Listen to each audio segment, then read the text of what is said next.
বাবা দেখেন আমার বাড়ি ঘর দর সব ভাঙি চুরমাচার হয়ে গেছে। আমার স্বামী পাগল, আমার সন্তান পাগল। আমরা মানুষের দিন কর্ম করি খাই, আমি একদিন কর্ম না করলে আমি ভাত খাওয়া যাই না। আমি মানুষের জমি থেকে আমার জমি জমা আমার ঘর বাড়ি কিছু এবার সব ধ্বংস হয়ে গেছে। আমার কি করি চলবো না চলবো আমি নিজেও জানি না। আমি এই ঘর বাড়ি কি করবো না করবো আমি কিছু বুঝি না। আমি কি দিয়ে করবো বাবা? আমি একাই কামাই করি, আমার সব পরিবারকে চালাই। আমি কি করবো? আমি ঘর থেকে ছেঁচড়ে বের করছি আমার স্বামীকে, আমার সন্তান।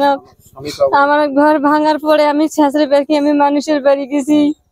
আমার স্বামী কি কোনো কাম কাজ করতে পারে না, আমার সন্তান করতে পারে না। আমার সন্তান পাগল, আমার স্বামী পাগল। আমি মানুষের বাড়িতে কাম করি খাই। আমার 3টে ঘরে 3টে করতে না আমার গেছে। আমি কি দিয়ে করবো কি? আমরা ওই সময় আমরা ঘর থেকে বাইরে বেরোচ্ছি। শব্দ পাওয়ার পরে আমরা বাইরে বেরোচ্ছি। বাইরে আমি চিল্লাচিল্লি শুরু করছি। তখন চিল্লাচিল্লি শুরু করার পরে আমি অন্যের বাড়ি গেছি। অন্যের বাড়ি যে সেই অন্য আমাকে ধরি এখানে আসি, আমাকে সান্ত্বনা দিয়েছে, তোমরা থামো, আমার ধৈর্য ধরো। এখন আপনারা কি চান? বাবা আমার যে ক্ষয়ক্ষতি হয়েছে আমার সেই ক্ষয়ক্ষতিটা আমরা পূরণ করি চাই। আমি সরকারের কাছে আমরা পূরণ চাই।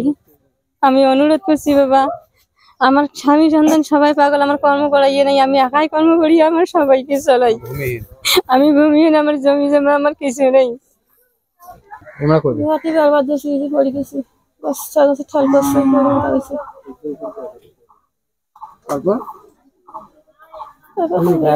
পালবা ধরল গাড়ি পালবা দিতে পড়ি গেছে। ঠেল ইয়ে যখন মাথা দিয়ে একটা ছুটি গেল করে সেরকম জখম হয়েছে। মাথা 14-15 সেলাই করছে।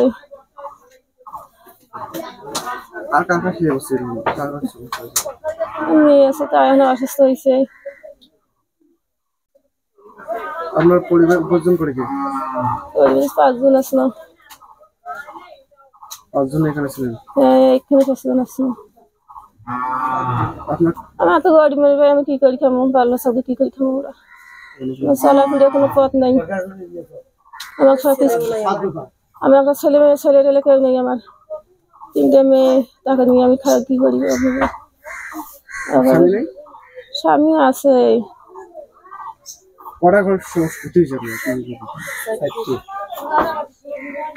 4টে ঘর।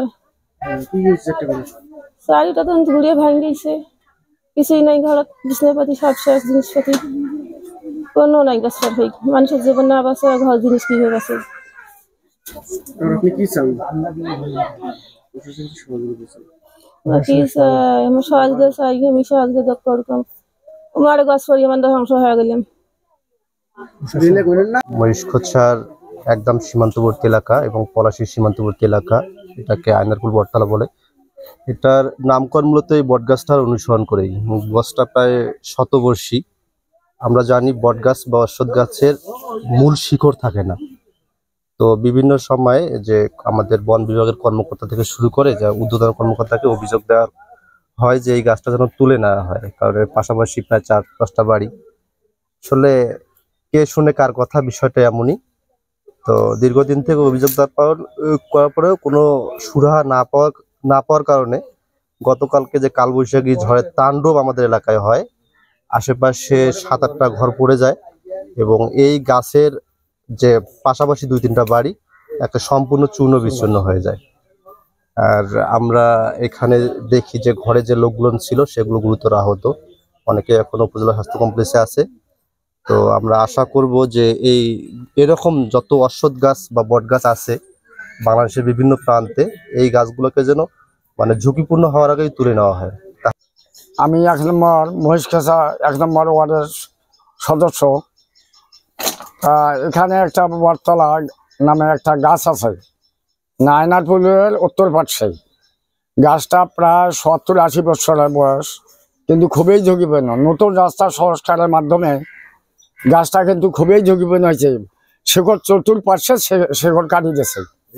আমরা এর মধ্যে অনেক আবেদন করছিলাম, ইউনিয়ন পরিষদ থেকে আরম্ভ করে ডিসি অফিস পর্যন্ত আমরা দরখাস্ত দিলাম।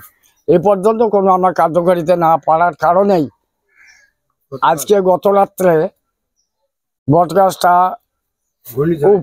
ঘূর্ণিঝড়ে উপড়িয়ে এক বাড়িতে পড়িয়া 2 জন মহিলা গুরুতর অসুস্থ, কয়েকটা বাড়ি চূর্ণ বিচ্ছিন্ন হয়েছে।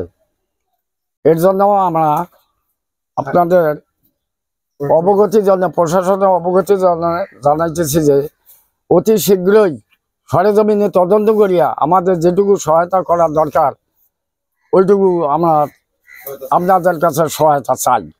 রাস্তার নতুন সংস্কারের কারণে ভেপু দিয়ে ওই বটগাছের শিকড়গুলো ওই উঠানো হয়, এতে আমরা আরো আতঙ্কিত হই।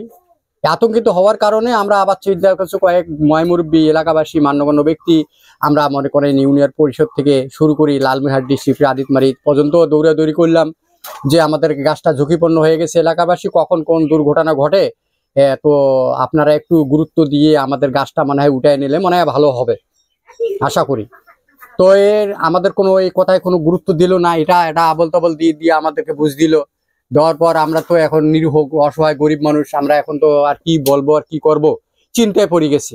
তা খোদা না করুক, আল্লাহর কি ইচ্ছা, গত রাত্রে হঠাৎ করে ঘূর্ণিঝড় হয়ে আমাদের এই গাছটা হঠাৎ করে আমাদের বাড়িতে পড়লো।